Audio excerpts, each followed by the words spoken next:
Hay algo que el Vaticano no ha negado en 150 años. No ha dicho que no existen, no ha explicado dónde están, solo ha mantenido silencio, y ese silencio tiene nombre: 3 cartas, escritas por Jesús, guardadas bajo llave desde 1870. Escucha bien, porque negar es fácil. El Vaticano niega cosas todo el tiempo, niega documentos apócrifos, niega evangelios alternativos, publica refutaciones, emite comunicados, convoca a teólogos y los pone a escribir tratados, demostrando que tal o cual texto es una falsificación piadosa del siglo III o del IV. Lo hace con frecuencia, lo ha hecho durante siglos. Pero estas 3 cartas llevan 150 años en silencio, sin negación, sin refutación, sin comunicado. Solo el peso quieto de una institución que sabe que tiene documentos en una sección de su archivo a la que ningún investigador externo puede acceder. ¿Y si lo que guardaron en septiembre de 1870 no fue solo oro y bulas papales? ¿Y si algo llegó ahí mucho antes, viajando desde un reino de la frontera del Imperio Romano, pasando por Bizancio, por cruzadas, por siglos de catalogación eclesiástica? ¿Y si esas cartas tienen una firma? Quédate. Porque esto no es especulación, es una cadena documental, con fechas, con nombres, con testigos que dijeron haber visto algo con sus propios ojos. Y al final de esta noche vas a entender por qué el silencio del Vaticano no es neutralidad, es una elección. Y las elecciones tienen razones. Pero antes de llegar a 1870, necesitas entender algo que la Iglesia lleva décadas tratando de mantener vago. ¿Podía Jesús escribir? Parece una pregunta trivial. No lo es. Durante la mayor parte del siglo XX, el consenso académico era relativamente cómodo. Jesús era carpintero, probablemente analfabeto, o en el mejor de los casos, con una alfabetización básica para recitar la Torá. Eso encajaba bien con la narrativa del maestro humilde. Un hombre sin libro propio, sin escritos, que predicó en voz alta a multitudes y cuyos seguidores preservaron sus palabras de memoria. Ese consenso ya no existe. Un investigador que lleva años estudiando la alfabetización en el mundo del primer siglo publicó hace algo más de una década un trabajo que cambió el debate. Argumentó que Jesús era lo que llamó alfabetización intermedia. Ni completamente analfabeto ni escriba formal, sino algo intermedio, más complejo. Y las evidencias textuales que presentó son difíciles de ignorar. Lucas 4, versículos 16 al 20. Jesús entra en la sinagoga de Nazaret en sábado. Le dan el rollo de Isaías. Lee en voz alta. Lo devuelve al asistente. Se sienta. Este detalle no es decorativo. En la Galilea del siglo I, leer el rollo de las escrituras en la sinagoga no era un acto rutinario que cualquiera podía hacer.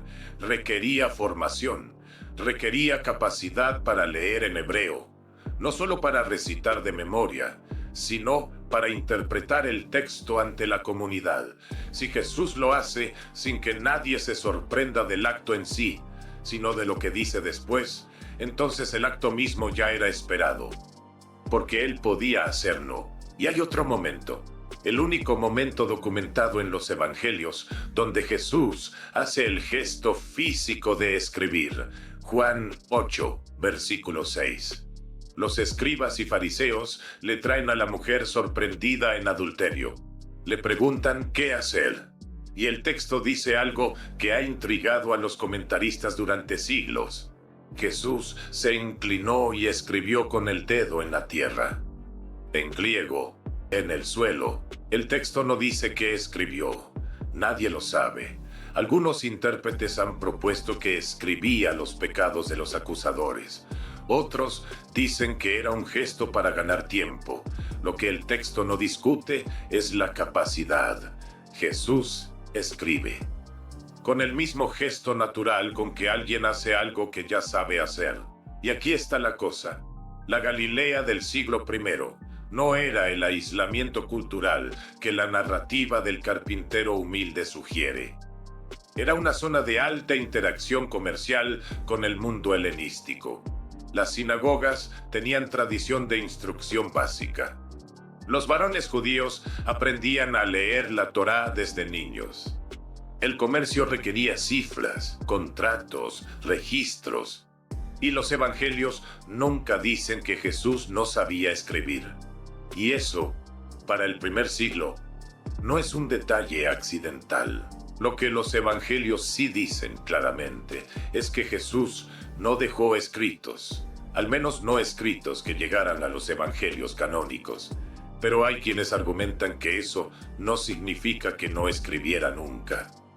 Fue en la biblioteca palafoxiana, en un invierno frío, probablemente 2012 o 2013, cuando por primera vez me di cuenta de que el debate sobre si Jesús podía o no escribir era la puerta de entrada a algo mucho más específico. Estaba revisando textos de teología patrística para preparar un seminario en la BUAP.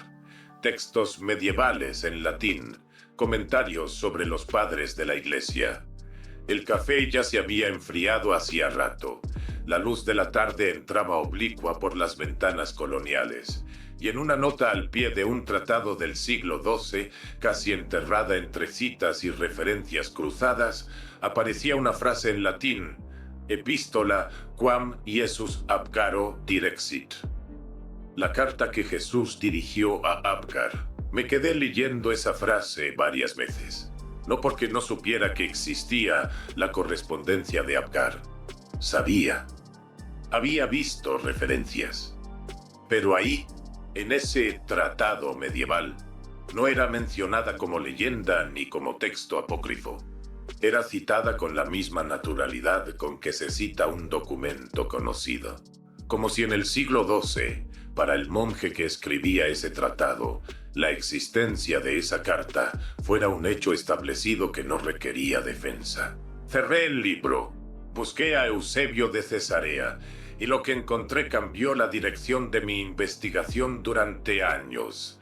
Eusebio de Cesarea, 265 a 339 después de Cristo.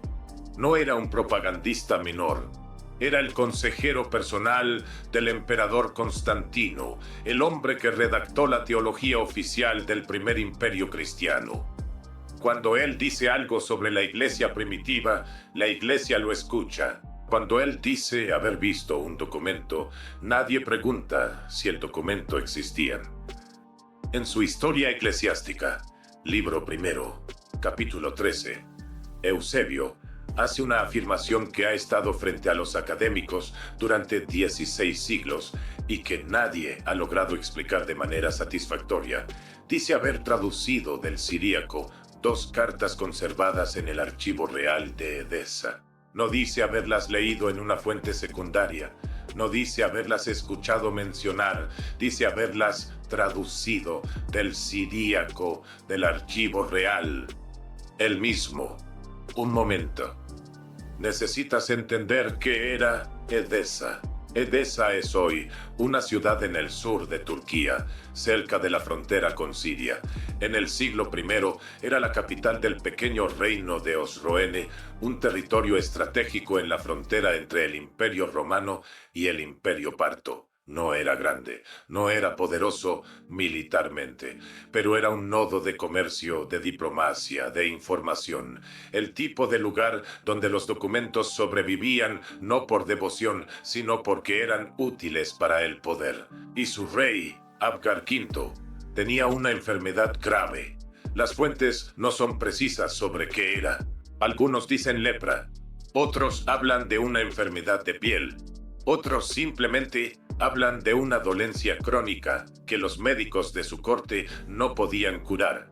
Lo que Eusebio dice que encontró en el archivo real de Edesa es una correspondencia entre Abgar y Jesús. La carta de Abgar a Jesús dice, según la traducción que Eusebio afirma haber hecho, he oído de ti y de tus curas, que las haces sin medicamentos ni hierbas. Según lo que se dice, devuelves la vista a los ciegos y haces caminar a los cojos.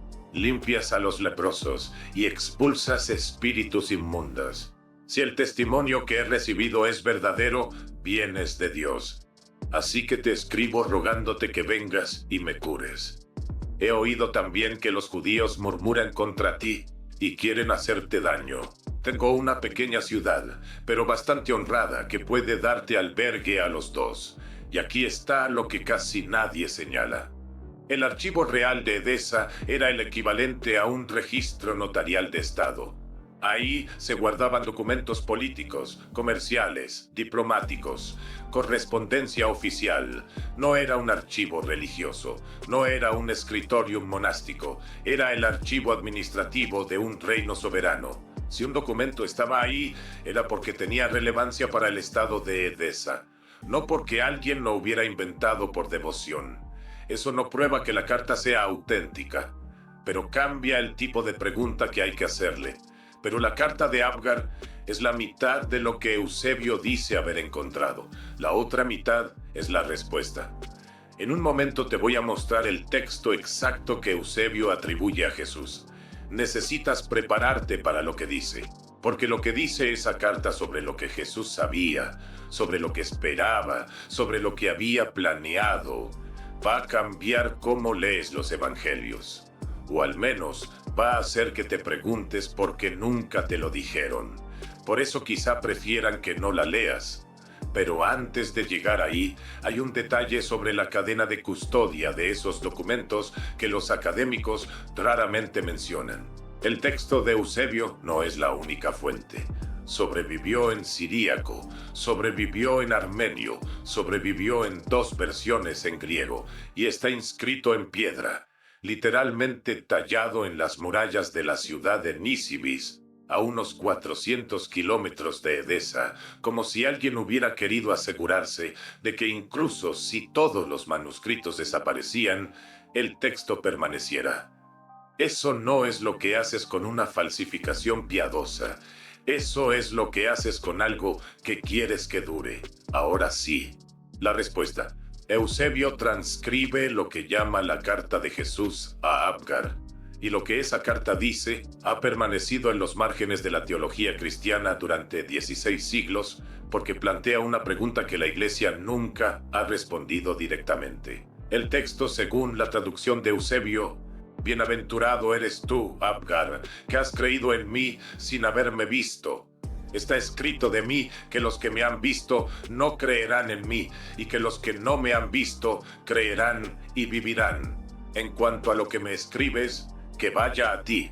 Es necesario que yo cumpla aquí todas las cosas para las que fui enviado, y después de haberlas cumplido, sea elevado a aquel que me envió. Cuando sea elevado, te enviaré uno de mis discípulos que te cure». Lee ese fragmento de nuevo.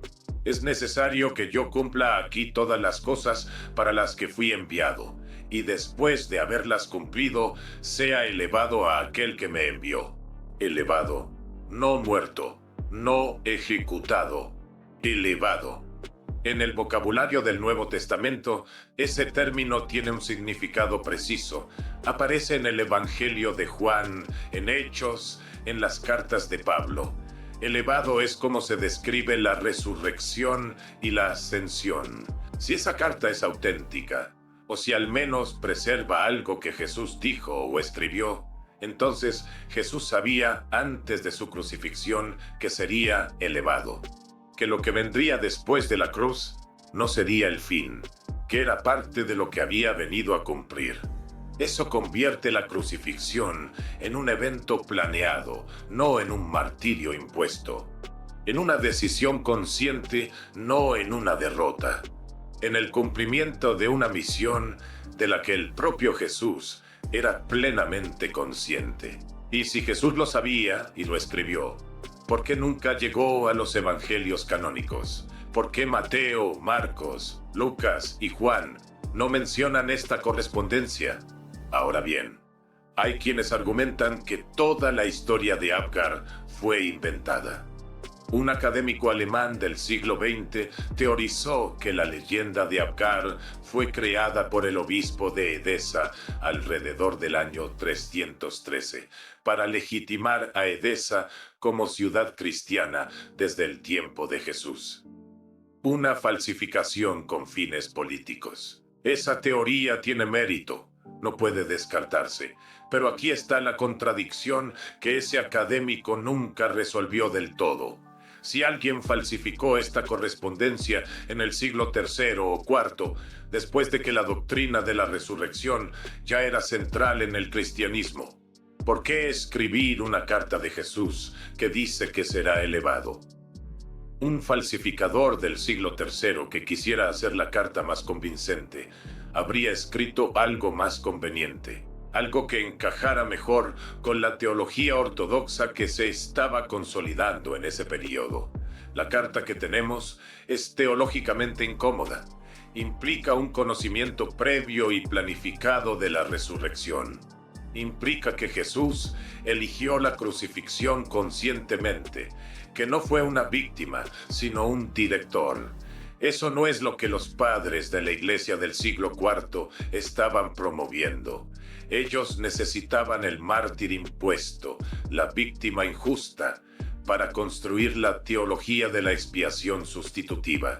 Si alguien falsificó esta carta, falsificó algo que contradecía las necesidades teológicas del momento. Eso no prueba que sea auténtica, pero hace la pregunta más difícil. Y hay una tercera fuente que casi nadie menciona cuando se habla de las cartas de Abgar. Hay una peregrina española del siglo IV que las vio con sus propios ojos. No en una traducción, no en una referencia secundaria. Las vio físicamente, en Edesa, sostenidas en sus manos. Su nombre era Egeria. En el año 384, Egeria era una mujer de vida religiosa que hizo un viaje de peregrinación desde la península ibérica hasta los lugares mencionados en las Escrituras.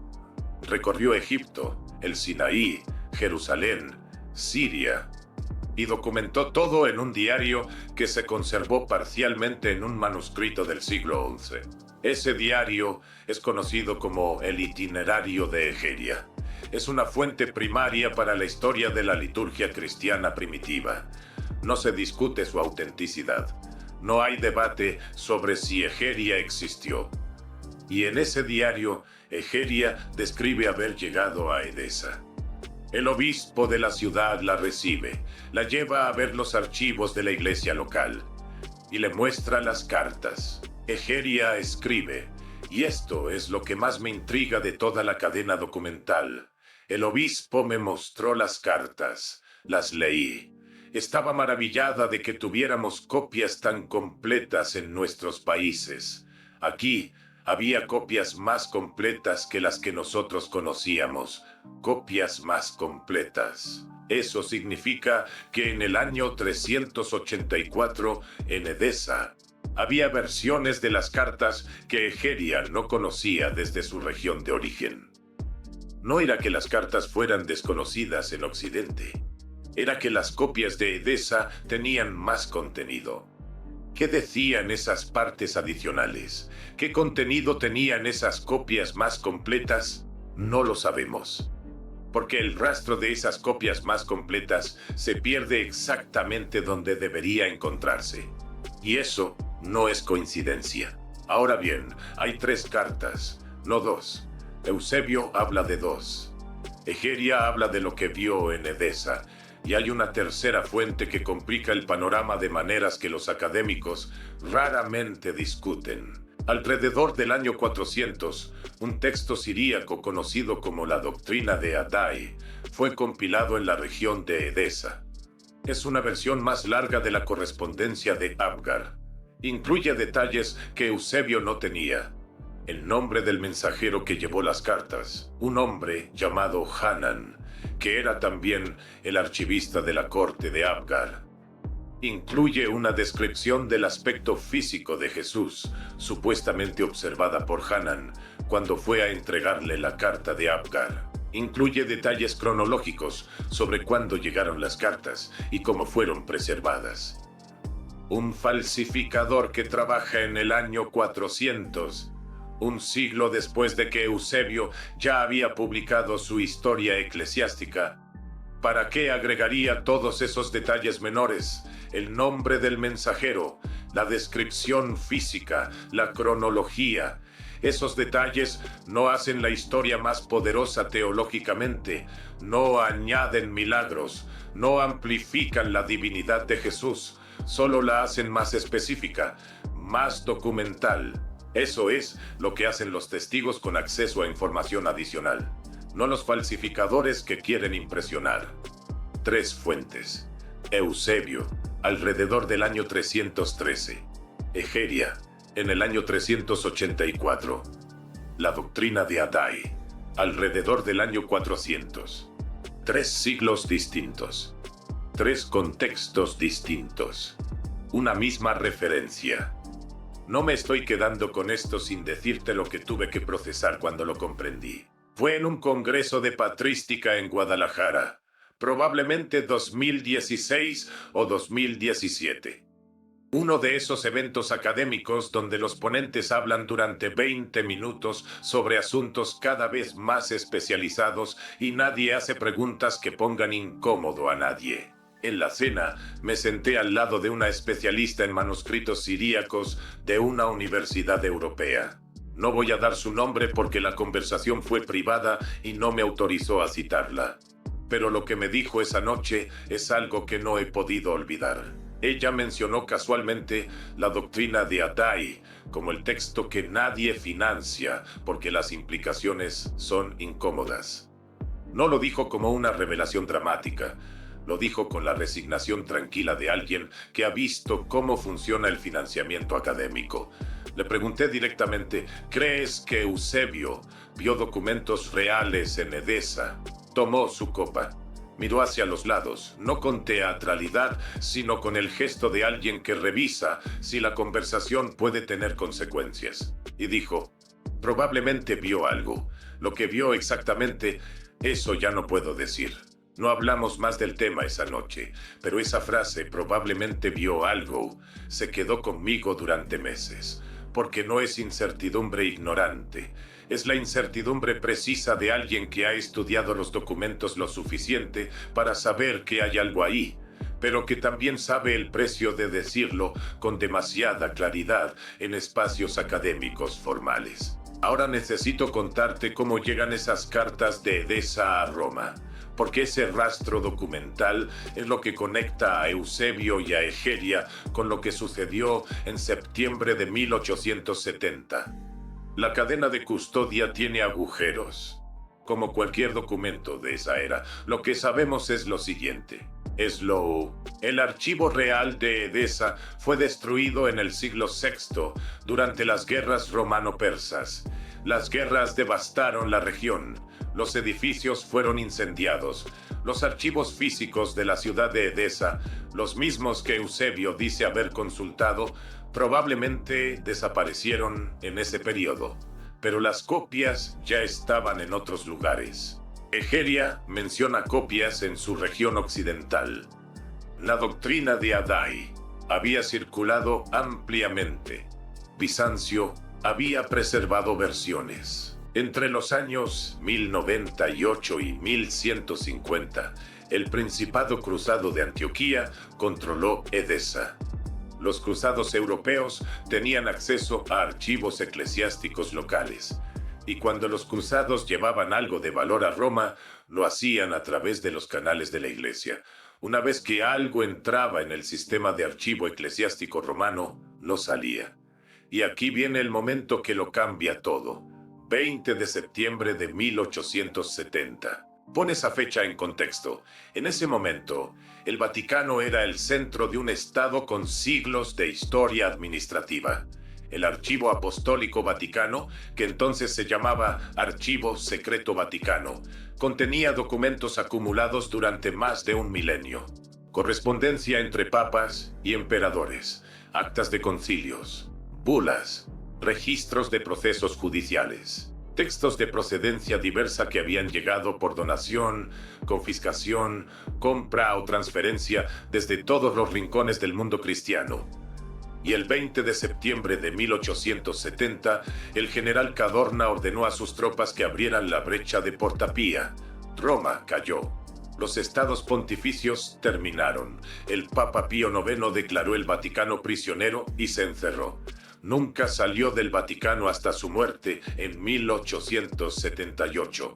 En el caos que siguió a la caída, el gobierno italiano confiscó inmediatamente los archivos civiles de los estados pontificios, registros de nacimientos, defunciones, propiedades.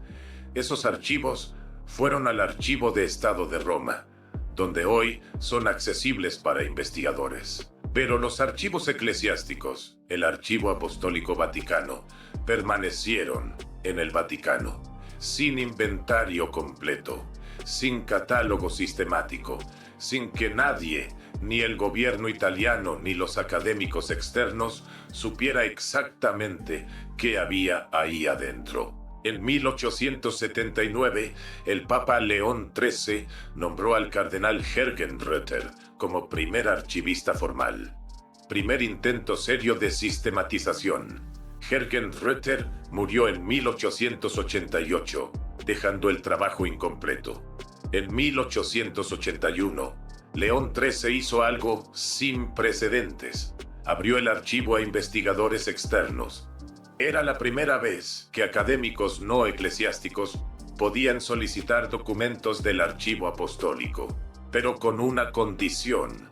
Había una sección que ningún investigador podía solicitar. Se llama Armarium Lineum, aunque los académicos que han trabajado con el archivo suelen referirse a ella simplemente como la reserva. La razón oficial que León XIII articuló en correspondencia con un cardenal que tuve ocasión de leer en la UAP alrededor de 2018, cuando revisaba documentos del pontificado de León XIII para un proyecto diferente, era esta.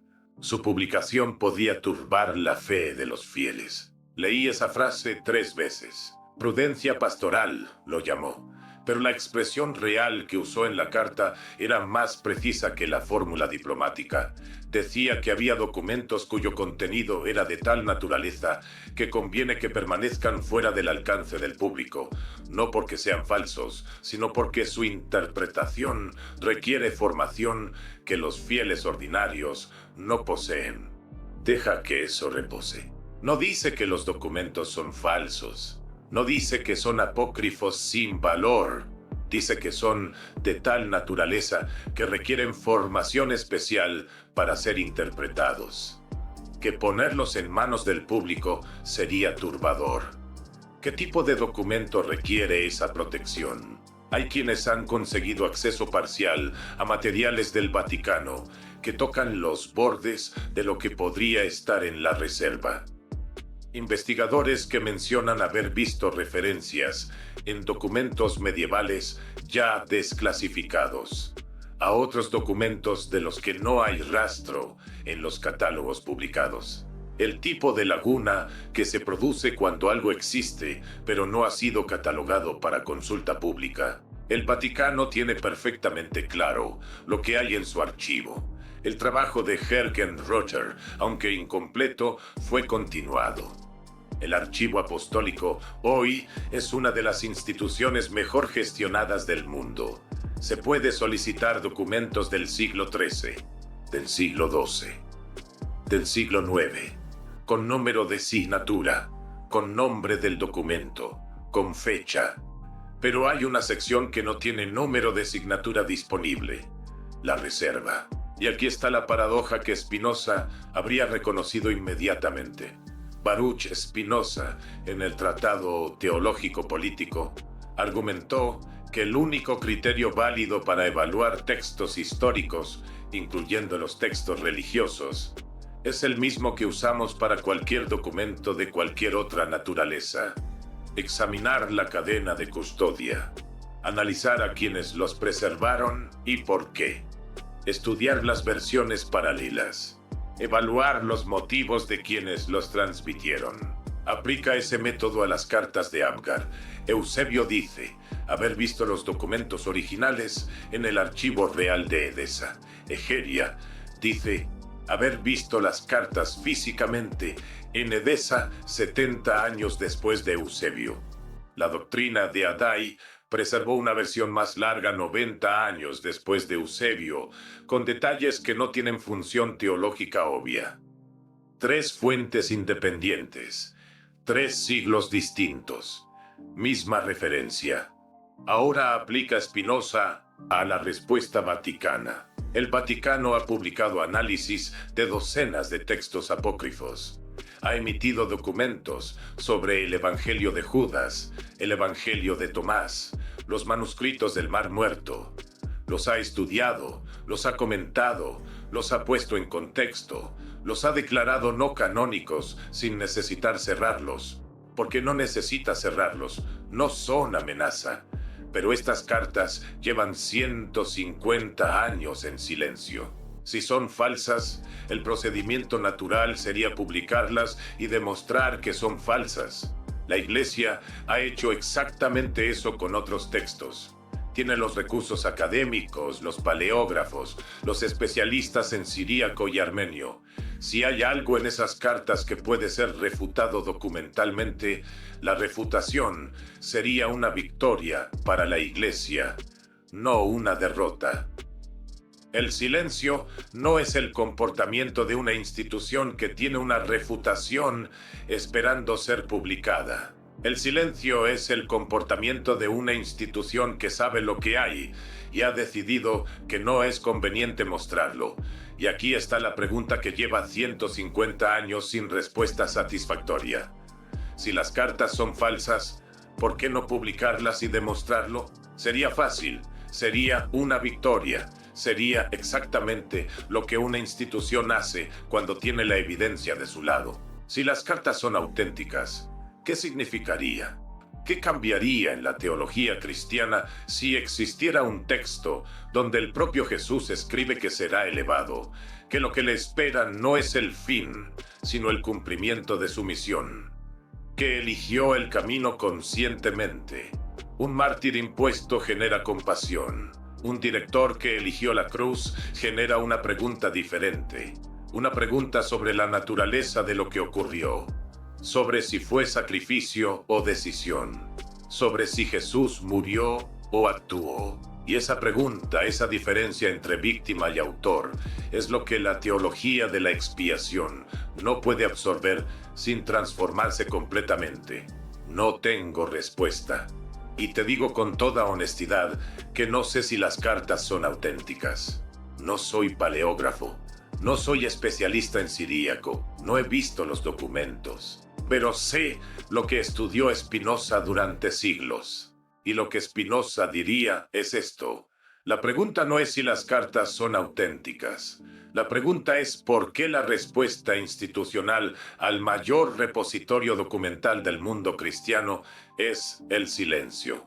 Las instituciones refutan lo que pueden refutar, callan lo que no pueden. Y el silencio vaticano sobre estas 3 cartas tiene ya 150 años. ¿Qué tan incómoda tiene que ser una carta para que la mejor respuesta sea guardarla bajo llave durante 150 años y no decir nada? Esa es la pregunta que no me corresponde a mí responder. Ni al Vaticano, ni a los académicos que no pueden acceder a la reserva. Te corresponde a ti. El único texto que Jesús escribió con certeza documentada, según el Evangelio de Juan, fue escrito en la tierra, con el dedo en arena, y desapareció, como si incluso sus palabras escritas estuvieran destinadas a no durar, a ser borradas por el viento o por el siguiente pie que pasara. O tal vez no todas desaparecieron. Tal vez algunas viajaron desde un archivo real en la frontera del Imperio Romano hasta Roma.